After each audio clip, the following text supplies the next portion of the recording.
interested in that. How do you see the future of traditional media like newspapers and magazines? Maybe also how do you see the future of blogging?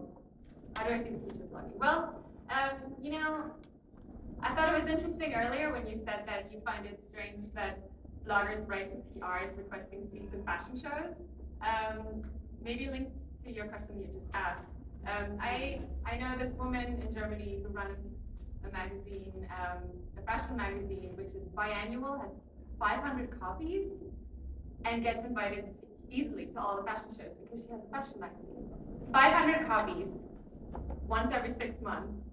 I mean, and a fashion blogger has 2,000–3,000 readers a day and has a harder time getting invited to shows like that. I mean, I don't understand that, you know. I understand the whole question of professionalism, but I'm pretty sure that woman didn't study publishing, you know, so, or journalism.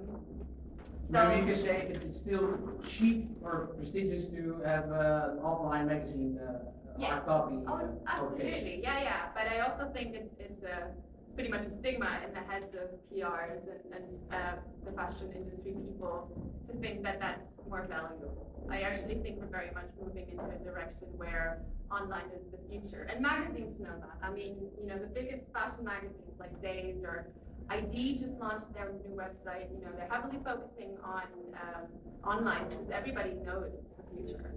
No, so nobody buys magazines anymore. Yeah, well, what are your plans in developing your blog? If you say online is the future, how do you see your own blog in that future? So they're actually these pictures. Naked men? Yeah. Good. People sleeping in train stations.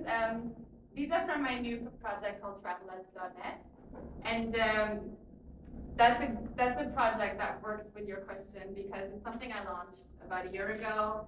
And because I don't see myself taking photos of street fashion and parties for the rest of my life, obviously. And one of my other big loves other than photography is traveling. So I decided that I want to start a platform about traveling, focusing on female travel, on young women travel, to inspire and advise. And, you know, that's something I could really see myself doing. I really wanted to do something where I can inspire other people and especially inspire other girls and, you know, do my sort of like still do my photography, but then have something that can be taken to the next level, and, you know, sort of use my expertise from Glam Canyon and put it into a project that I am starting thinking I will turn this into a job and I will turn this into a professional startup. So it's more like into documentary photography, also for magazines you want to be asked to make maybe more. Yeah, basically what I'm saying, I think Glam Canyon is probably going to die down at one point. That's good to know. Yeah. To consume it now. So I think I'm moving on, and I think it's important to move on. I'm moving on with photography. I'm also moving on with my life. I'm not sure I want to be a photographer for the rest of my life. You know, I think I like the idea of helping people. I love traveling. I love charity work, and a lot of my interests I can do with travelettes much more than I can do them with Glam Canyon, for example. Is it that with the documentary photography, you really want to leave fashion behind, if I mistake? Because women travelers is not really fashion. It's not really fashion. However, I do think it's an important, for PRs and for fashion companies and marketing people, it's interesting to combine something that is not considered fashion, such as traveling, with fashion. The subtitle of Travelette is backpacking in heels. Okay. So basically we're saying we travel and we get our clothes dirty, but we love makeup and we love pretty clothes, and, you know, it's not one or the other, it's both. And that describes me very much.